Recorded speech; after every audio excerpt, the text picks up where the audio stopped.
Entonces, como ven, este es el personaje. O sea, por eso quiero, antes de presentarles a ustedes cuáles son las propuestas del taylorismo, quiero que comprendamos a la persona. O sea, era ese tipo de persona, detallista, curioso, buscador de hacer las cosas mejores, etcétera. Por supuesto, en aquella época, pues, 1890, 1910, imagínate. Pero bueno, ese era la persona, ese era Taylor.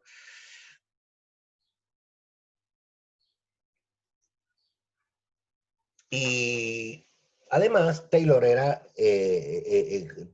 tenía un problema, que él sufría un poco de la vista. Él estudiaba Derecho, además, estudiaba Derecho en una excelente universidad, en Harvard. Y él, de verdad, en principio su sueño era haber sido abogado. Pero él abandonó sus estudios de Derecho por recomendación médica, porque, como les digo, comenzó a sufrir mucho de la vista. Es como si ustedes ahora, al final de la clase, ustedes llegaran y le dijeran a su mamá: mamá, te informo que voy a dejar la universidad porque el profesor Pedro Vicente me hace leer un libro a la semana y eso es mucho. Bueno, tal cual, él abandona sus estudios de Derecho, pero por recomendación de los médicos. O sea, los médicos, imagínate qué loco, le dijeron: usted está perdiendo la vista por leer mucho, deje de leer, y para dejar de leer, deje la universidad. Bueno, él dejó la universidad,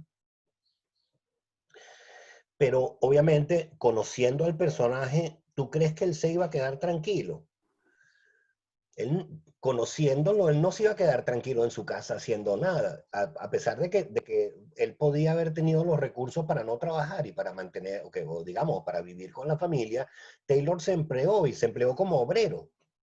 O sea, buscó una empresa metalmecánica y precisamente por lo que les estoy diciendo, como obrero, donde él pudiera con sus manos, tú sabes, apretar cosas y hacer cosas y armar cosas. O sea, él necesitaba eso, era de ese tipo de persona. Bueno, él se emplea como obrero y, por supuesto, evidentemente no era cualquier obrero, pues primero que ya había hecho algunos estudios avanzados de derecho y además que tenía esas habilidades personales, y por esas habilidades personales muy pronto en esa empresa lo quitaron de obrero y lo pasaron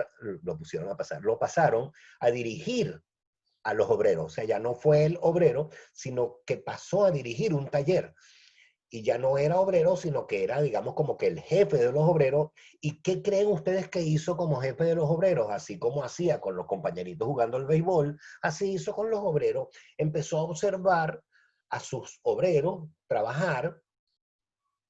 De hecho, en la empresa metalmecánica era un taller de corte, era un taller de corte de hierro y de acero. Entonces, cortar hierro y cortar acero es un trabajo rudo. O sea, primero porque el hierro, cuando lo cortas, se deforma, y el acero es mucho más fácil de cortar, pero tú necesitas tener un corte nítido, un corte recto. Bueno, y entonces él observó el trabajo que realizaban sus obreros, y observando ese trabajo que realizaban sus obreros, así mismo como cuando el béisbol, él dijo: pero este brazo se está cansando innecesariamente, o este movimiento ocupa más tiempo que el que tenía que ocupar. Entonces, en función de eso, de esa observación de esos obreros, es de donde surge la idea inicial de Taylor del estudio de tiempos y movimientos. Él dice: el trabajo hay que descomponerlo en tareas, en pedacitos más simples. Y una vez que tú descompones el trabajo en pedacitos más simples, tienes que cronometrar en fracciones de segundo estrictamente cada pedacito de trabajo. Eso es lo que se conoce, digamos, en términos, digamos, de una de las propuestas de Taylor, como el estudio de movimientos y tiempos, o el estudio de tiempos y movimientos. O sea, si tú estás haciendo, por ejemplo, estás apretando un tornillo, el movimiento de apretar un tornillo consiste en agarra el destornillador. A ver, lo voy a hacer con un bolígrafo. Agarra el destornillador, sube el destornillador, pones el destornillador en el tornillo, aprietas el tornillo, retiras el destornillador del tornillo, quitas el tornillo. ¿Vieron cuántos movimientos hay? Hay 1, 2, 3, 4, 5.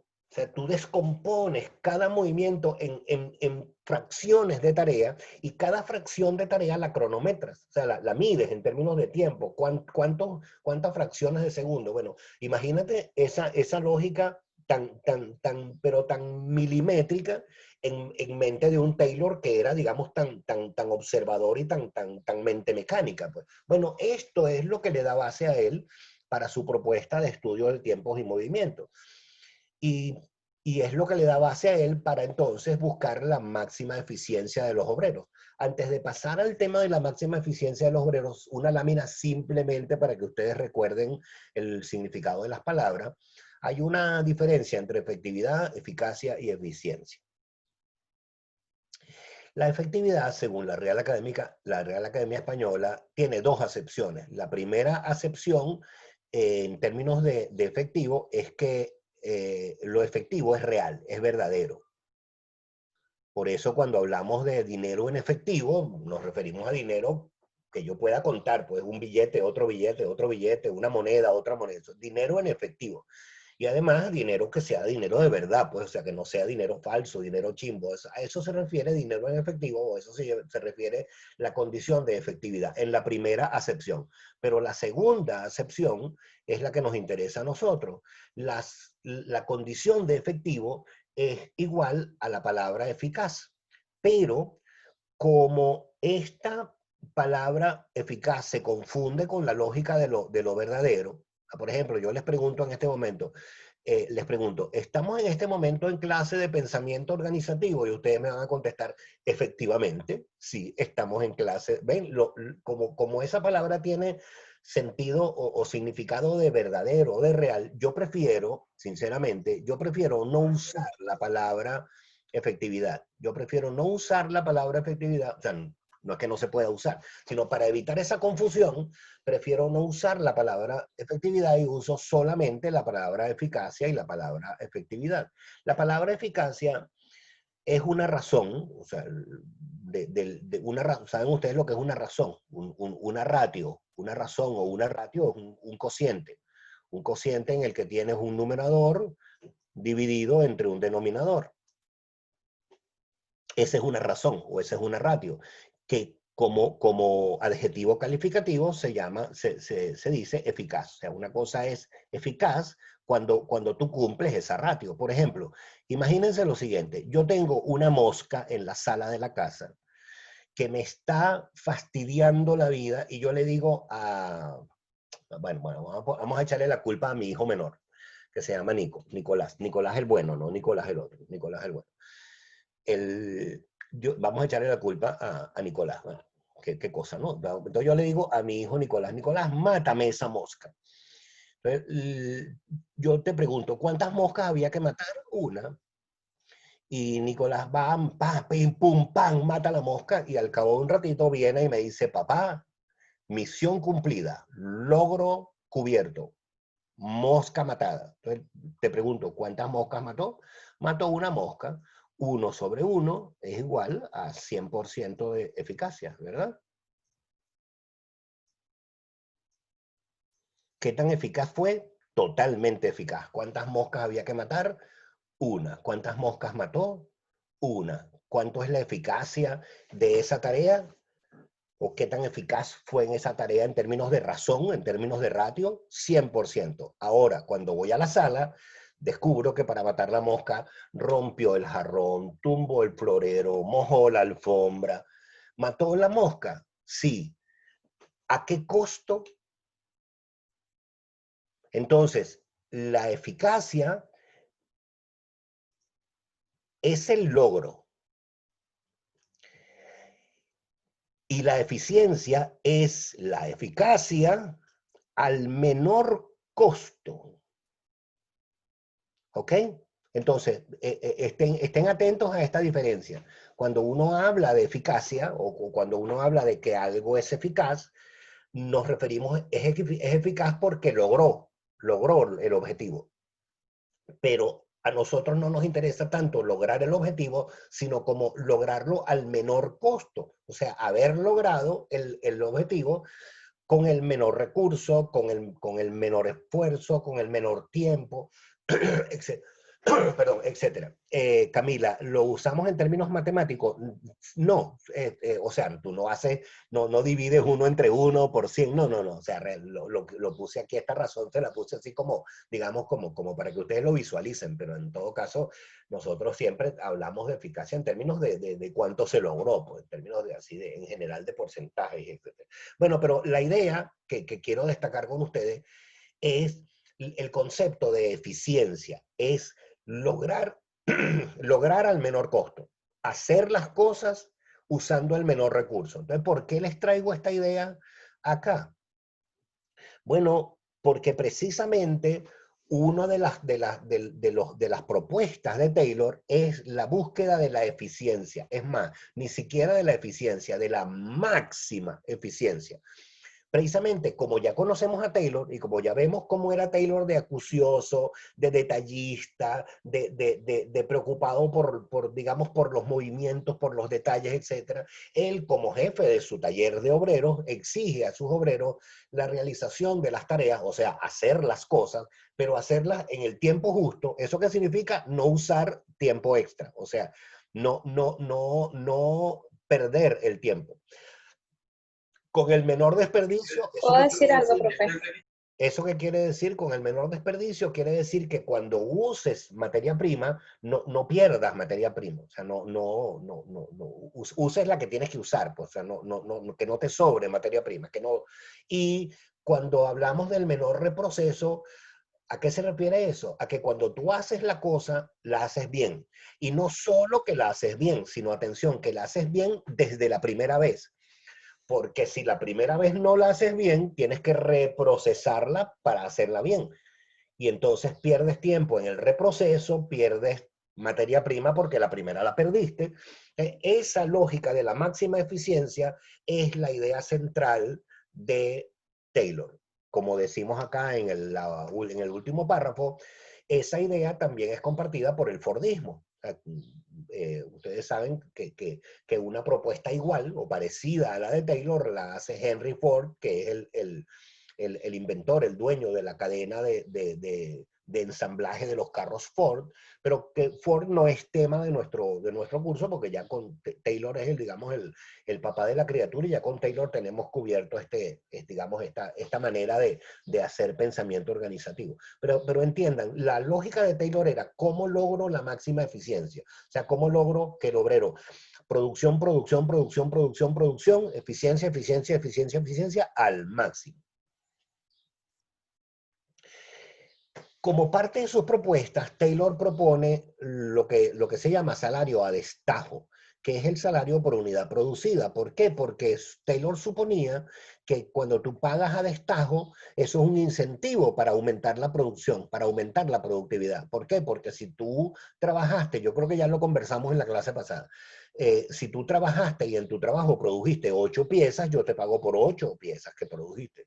Pero si te esfuerzas más y como te digo, con eficiencia, o sea, sin usar más tiempo, sin usar más material, sin tener desperdicio, etcétera, con eficiencia, en lugar de producir 9, en lugar de producir 8, produces 9 o produces 10, yo te voy a pagar por unidad producida, no vas a ganar por 8, vas a ganar por 9 o vas a ganar por 10.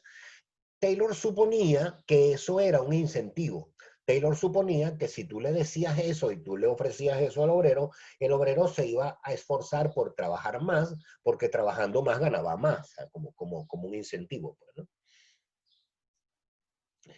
Y además, Taylor se preocupa por reducir los tiempos muertos. Como parte de su preocupación por esta lógica de máxima eficiencia, Taylor estudia los tiempos muertos y trata de reducirlos al mínimo. ¿Cuáles son los tiempos muertos? Los tiempos de desplazamiento. Por ejemplo, cuando el trabajador está aquí en su estación de trabajo, pero tiene que caminar 2 pasos hacia allá a buscar un destornillador, y luego que lo buscó tiene que regresar acá 2 pasos a volver a su estación de trabajo, a seguir trabajando, ese movimiento o ese desplazamiento le hace perder tiempo. porque es un tiempo muerto en el que no está produciendo, simplemente se está moviendo de un lado a otro. O cuando cambia herramientas, o sea, cuando, por ejemplo, tienes un alicate en la mano y tienes que cambiar el alicate por un destornillador, el momento en que cambias el alicate por el destornillador, en ese momento no estás produciendo, porque estás cambiando herramientas. Ese tiempo, Taylor, se están metiendo en la mente de Taylor, ¿verdad? Están tratando de comprender al personaje. Fíjense el personaje cómo era. Identificando cuáles son los tiempos muertos en cambio de herramientas para lograr reducir, a lo mejor no los puede eliminar por completo, pero reducirlos al mínimo para lograr el máximo de maniático.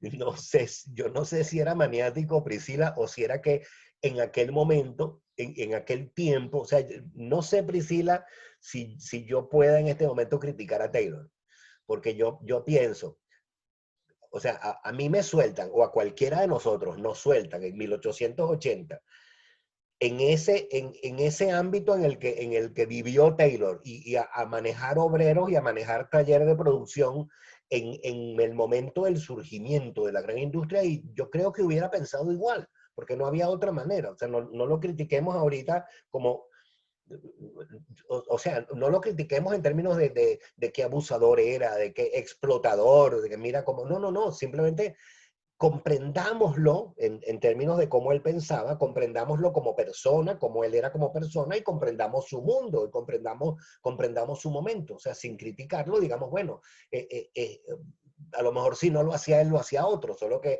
lo hizo Taylor, porque como estamos viendo, Taylor era particularmente detallista, particularmente curioso, particularmente, digamos así, concentrado en el detalle, etcétera. Pero entonces, ocioso, no era ocioso, era una persona que en el momento del surgimiento de la gran industria estaba buscando la eficiencia. Yo me río con ustedes, no se le puede criticar. O sea, hoy, 2020, obviamente, tú ves 100 años atrás y tú dices, coño, Taylor, sinceramente, pero como tú en aquel momento podías criticarlo, era lo que era, no había otra. No había manera. Era la lógica industrial, era la lógica del momento mecánico, no había otra. Entonces, con esa lógica de la reducción de los tiempos muertos, por supuesto, comprendemos que le estamos diciendo adiós al viejo taller artesanal de lo que ya habíamos hablado. ¿Por qué? Porque te acuerdas que cuando hablamos del viejo taller artesanal presentamos al taller artesanal, el maestro artesano que era dueño de todo, que era dueño de las herramientas, de su taller, de la materia prima, que él planificaba qué era lo que iba a producir, como no, ahora no. Ahora, esa tradición del taller artesanal, decimos tradición porque el maestro artesano en algún momento fue niño y en algún momento fue aprendiz de artesano de su papá, de su abuelo, etcétera. Por eso hablamos de tradición. Esa tradición se sustituye por una planificación estricta. ¿Por qué una planificación estricta? Por lo que les estoy diciendo, si Taylor está buscando la máxima eficiencia, está midiendo cada movimiento, está controlando cronometradamente cada movimiento y está buscando que cada movimiento tenga el menor tiempo muerto, obvio, eso implica una planificación estricta que ya no la hace el maestro artesano. Por eso ya el taller artesanal ya ha superado. Ahora hay un control de la productividad, hay una planificación estricta de la producción que está en manos de los administradores, de los planificadores, ni siquiera del obrero. Ahora, Priscila dice con el manejo del tiempo muy interesante su perspectiva. Claro, Priscila, o sea, con estudiar a un Taylor 100 años después, para uno es riquísimo, rico, digamos, que nos enriquece, me refiero. Nos enriquece porque hoy nosotros tenemos todo dado, nosotros tenemos el mundo resuelto, pero tú estudiando a Taylor, tú te enriqueces porque tú dices, cónchale, mira cómo tuvo que haber sido aquella época, mira cómo tuvo que haber sido, mira cómo se pensaba en aquella época, mira cómo se producía en aquella época. Y por supuesto, lo tienes que comprender por lo que ya hemos dicho varias veces en este curso. Aquella era la industria donde surgen las relaciones industriales. O sea, tú como futuro licenciado en relaciones industriales, tu carrera surgió allá, tu carrera surge con Taylor. En términos de pensamiento organizativo, ¿cuál fue el primer pensador que propuso cómo hacer organización? Taylor, el que estamos viendo hoy. Fíjate, esta es la lógica. Entonces, cuando nosotros hablamos de Taylor, siempre ustedes se preguntan cómo Taylor se hizo conocido. O sea, siempre me preguntan, bueno, ¿y cómo Taylor, imagínate, un ingeniero, un obrero perdido en un taller, en una empresa siderúrgica, en una empresa metalmecánica X, ¿cómo se hizo conocido? Bueno, porque por esas cosas de la vida, en 1886, en la convención de la ASME, él presenta una ponencia que se llamó Calculabilidad de la producción, criterios de excelencia. Mira el nombre de la ponencia de Taylor. Calculabilidad de la producción, o sea, la producción es calculable, es medible, es determinada en tiempo, en espacio, en movimiento, criterios de eficiencia. O sea, cómo tú calculas los movimientos, los tiempos, la materia prima, el desperdicio para lograr la máxima eficiencia en esa producción en función de la calculabilidad de esa producción. Date cuenta, o sea, es una lógica absolutamente notable en términos de eficiencia. Pero dense cuenta, por eso es que él es conocido. Es conocido porque, obvio, todos los ingenieros mecánicos que estaban en esa convención lo escuchan, además de que en esa convención hubo varias ponencias. La de Taylor fue la ponencia central, la ponencia, digamos, principal de la convención. Todos los ingenieros que estaban en esa convención de todas partes de Estados Unidos escuchan a Taylor y por supuesto de ahí en adelante salen usando el Taylorismo, pues salen usando las propuestas de Taylor. Ahora, les marco acá en la lámina esta fecha y estas siglas, ASME y 1886. ¿Les dice algo esa fecha y les dice algo esas siglas?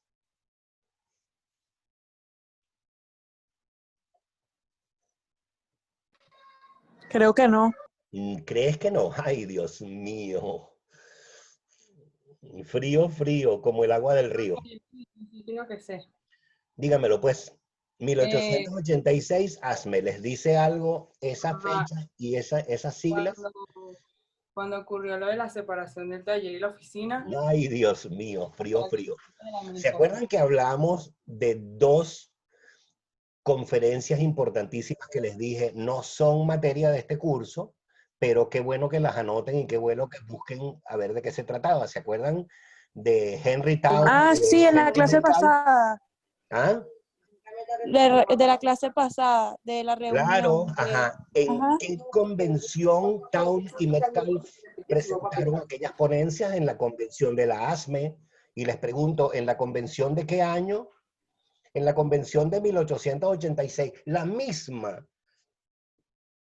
misma convención en la que Town y Metcalf están haciendo sus presentaciones. ¿Se acuerdan de qué se trataba? De la diferenciación de taller y de oficina, o sea, de la producción de los obreros y de la administración. Diferenciar lo que es el mundo de los obreros en la planta y lo que es el mundo de la administración en la oficina. Bueno, esa presentación de Town y de Metcalf se hizo en la misma convención de la ASME del mismo año 1886. O sea, ese año es un año notable. Es un año en el que fíjense todo lo que está ocurriendo en el mundo en ese año. Entonces, por eso es que Taylor se hace conocido, porque todo el público, ¿cuántas personas habrá habido ahí? Ciento y pico, 200 ingenieros escuchando eso. Todos esos ingenieros salieron luego a diseminar el conocimiento y las propuestas de Taylor.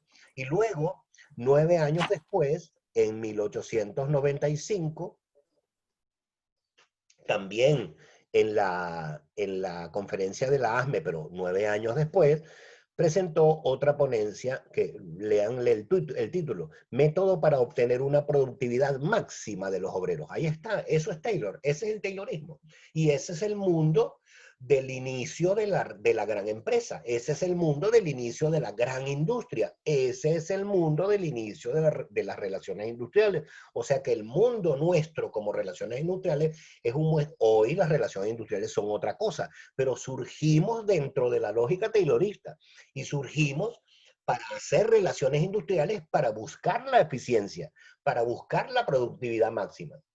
O sea, lo que hoy día ustedes pueden criticarle a Taylor, date cuenta, fue el origen de nuestra profesión. Lo que hoy podemos decir, oye, Taylor, se te pasó la mano de explotador. Ese fue el inicio y el origen de nuestra profesión. Esa lógica de eficiencia, esa lógica de productividad máxima, esa es la lógica.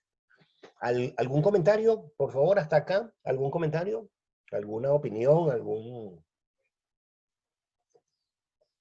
No críticas, porque como les digo, no se vale criticar a Taylor porque es muy fácil hoy, 2020, desde la comodidad de tu casa, decir, oye, Taylor, te critico por esto y por esto. No, era la manera, pues no había otro modo de pensar. ¿Algún comentario, por favor? Como les digo, que no sea crítica. No porque no lo podamos criticar, sino que es injusto, pues, o sea, era lo que era. ¿Algún comentario? No hay comentarios. Entonces, si no hay comentarios, a continuar. Entonces, vean ustedes lo siguiente. Se dieron cuenta, en la lámina anterior, se dieron cuenta de que Taylor hizo una presentación central en la Sociedad de Ingenieros. Y ustedes me pueden preguntar, bueno, ¿y que no había estudiado? ¿No y que empezó a estudiar Derecho y dejó los estudios porque sufría de la vista? Bueno, y yo te pregunto, ¿y tú crees que Taylor se iba a quedar tranquilo? Conociendo al personaje y conociendo lo inquieto que debe haber sido, y así tú sabes, pues no se quedó tranquilo. Se hizo ingeniero estudiando de noche, trabajaba de día y se hizo ingeniero estudiando de noche. Y por supuesto, si antes era obrero y luego fue capataz de obreros o jefe de obreros, ahora cuando se hizo ingeniero ya empezó a trabajar ya no como obrero ni como capataz o jefe de obreros, empezó a trabajar como ingeniero y por supuesto con su experiencia y con las características personales que tenía, muy pronto le dieron el cargo de ingeniero jefe en una gran empresa siderúrgica en Pensilvania. Fue el ingeniero jefe de esta empresa y por supuesto como ingeniero o como ingeniero jefe, obviamente Taylor desarrolló todos sus métodos de trabajo. Él era el jefe y como jefe, como ingeniero jefe y siendo él el jefe, aplicó en esa empresa todos sus principios, aplicó todos los principios de distinción de movimientos, de distinción de tiempo, de eficiencia, etcétera. Y bueno, así fue, pues así hizo Taylor. Entonces, ¿cuáles son las premisas de Taylor? Ya que comprendimos a la persona, ahora vamos a ver qué es lo que propone Taylor. ¿Cuáles son las premisas de Taylor? Recuérdense que una premisa es una proposición anterior a la conclusión. O sea, tú tienes una suposición o una proposición o una premisa o varias, pues, y esas son anteriores y a partir de esas premisas o de esas suposiciones o de esas proposiciones te permite a ti llegar a una conclusión. Pero vamos a ver cuáles eran las premisas de Taylor. Como premisa, Taylor decía que el comportamiento humano, o sea, que la conducta humana, la conducta del obrero en la empresa era ineficiente, producía derroche, producía pérdida, era torpe. Y ese desperdicio, esa ineficiencia, no era porque el trabajador era bruto o porque el trabajador no quería, sino era simplemente porque el obrero era holgazán, el obrero era flojo, el obrero era por naturaleza flojo y holgazán. Y como premisa, les digo, esto no son los postulados de Taylor, sino son sus supuestos para él presentar los postulados. ¿A qué se debe esa holgazanería? ¿A qué se debe eso? Bueno, él dice, primero a la tendencia natural que tiene el hombre, me refiero al hombre como género humano, no hombre versus mujer, sino la tendencia natural que tiene el ser humano a no apurarse. En lugar de aquel dicho que dice, no dejes para mañana lo que puedes hacer hoy, Taylor pensaba que el ser humano, por el contrario, ¿para qué hacerlo hoy si lo puedo hacer mañana? La tendencia natural del hombre, según Taylor, como premisa, como supuesto, es que el hombre no hace las cosas, o sea, el ser humano, pues no hace las cosas apurado. Y además de que hay una tendencia natural a compararte con el otro. Si el otro no se está matando, ¿por qué me voy a matar yo? Si el otro no se está apurando, ¿por qué me voy a apurar yo? Y además, por supuesto, porque hay métodos ineficientes. Estos métodos ineficientes, obviamente, él ya trató de controlar con el estudio de tiempos y movimientos, con la eliminación de los tiempos muertos. Y además hay dice él, un mal aprovechamiento de la ambición. Este aprovechamiento de la ambición también él ya lo corrigió con el salario a destajo. Como el obrero es ambicioso, le ofrezco un salario a destajo para que trabaje más, porque con eso su ambición de ganar más queda cubierta. Entonces, en función de esas premisas, Taylor ofrece sus recomendaciones técnicas, que esto es lo que se conoce como el Taylorismo. Cuando uno habla de esa palabrota, el Taylorismo es esto, lo que recomendó Taylor a partir de aquellas premisas, a partir de las premisas de que el hombre es flojo, de que el ser humano es flojo. La primera recomendación, dividir el trabajo entre programadores y ejecutores. Aquí están, los programadores son los administradores en la oficina y los ejecutores son los obreros en la planta. La segunda recomendación, seleccionar al personal según esa división del trabajo, o sea, seleccionar los mejores programadores para que trabajen en la oficina y los mejores obreros para que ejecuten el trabajo en el taller, en la planta. Luego, estimular la ambición personal, de nuevo, el salario a destajo. Y como parte de sus recomendaciones técnicas, algo que él llamó los métodos de trabajo. Hay varios, yo no los pongo todos en esta lista, puse solamente 3, pero aquí les dejo entre varios otros métodos. Eso significa que yo supongo que en sus horas de trabajo independiente, ustedes van a buscar cuáles son los otros métodos y van a estudiarse esos otros métodos, porque a los efectos, en el examen se pueden preguntar todos, pero en clases solamente yo les propongo estos 3. Como métodos de trabajo, el estudio de tiempos y movimientos, del que ya hemos hablado.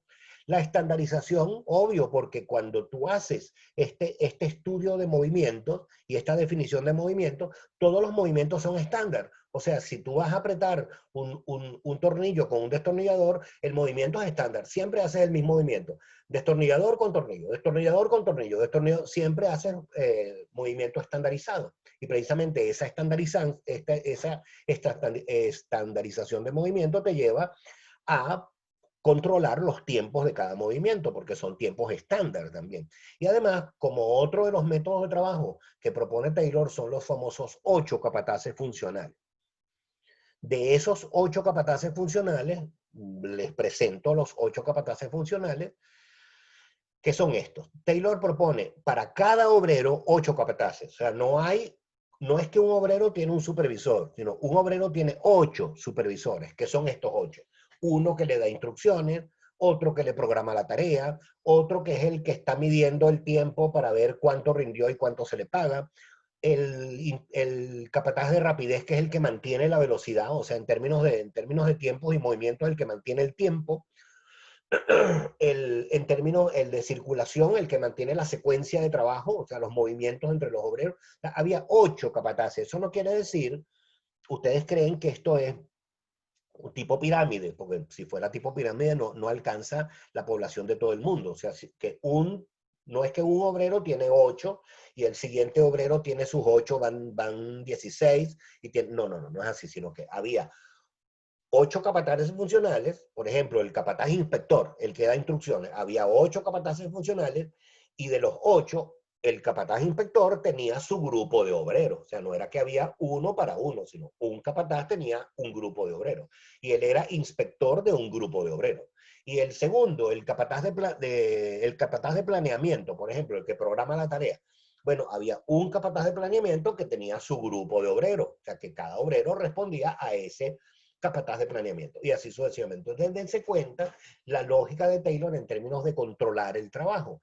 8 capataces funcionales que son, digamos, uno de los centros de sus propuestas. En 1911, Taylor publica su libro, Principios de Administración Científica, que es el que ustedes leyeron para hoy, el que está en nuestro tema en módulo 7. En 1902, y por supuesto sobre él se va a preguntar en el examen, o sea, tienen que leérselo. O sea, no pueden pasar Taylor sin haberse leído ese libro. O sea, no pueden ser industriólogos sin haberse leído ese libro. Licenciados en Relaciones Industriales sin conocer a Taylor. Aunque digamos, lo critiquemos 100 años después, pero tú tienes que conocer a Taylor. Y en 1912 creó la Sociedad para el Fomento de la Ciencia y la Dirección, que luego de su muerte la continuaron sus compañeros, pues sus discípulos. Y con esto terminamos entonces la clase de hoy. Fíjense, como les dije, vamos a terminar cada clase. Fabiana, tómame la foto, por favor, de la lista. Vamos a terminar cada clase viendo esta línea de tiempo, ubicándonos en la línea de tiempo, dónde estamos y dónde vamos y cómo vamos avanzando en nuestro curso. Entonces, como ven, en la clase de hoy estamos viendo el primero de los pensadores, el primero de los teóricos organizacionales que pensaron acerca de esto y que pensaron acerca de cómo es nuestro mundo. Con esto terminamos, nos quedan 2 minutitos, no sé, de este segmento, no sé si ustedes tienen algún comentario, alguna pregunta. ¿Soy yo el único que va a hablar entonces en este curso? No puede ser. Como les dije, acuérdense que por la taxonomía de esta materia, esta es una materia teórica. Por la manera de ser de la materia tiene que ser así, tiene que ser una materia en la que yo expongo los temas, pero eso no implica que ustedes no participen y no hablen. Adelante, por favor. Nos queda 1 minuto y medio. ¿Quién tiene algún comentario, alguna pregunta? Nada, nadie. Un grupo muy... Puedo hacer un comentario, Andrés, cuéntame. pero pregunta no tengo. O sea, en realidad me quedó bastante claro sobre todo lo de Taylor. ¿Qué piensas de Taylor? Comentario que puedo hacer, ¿Qué piensas de Taylor?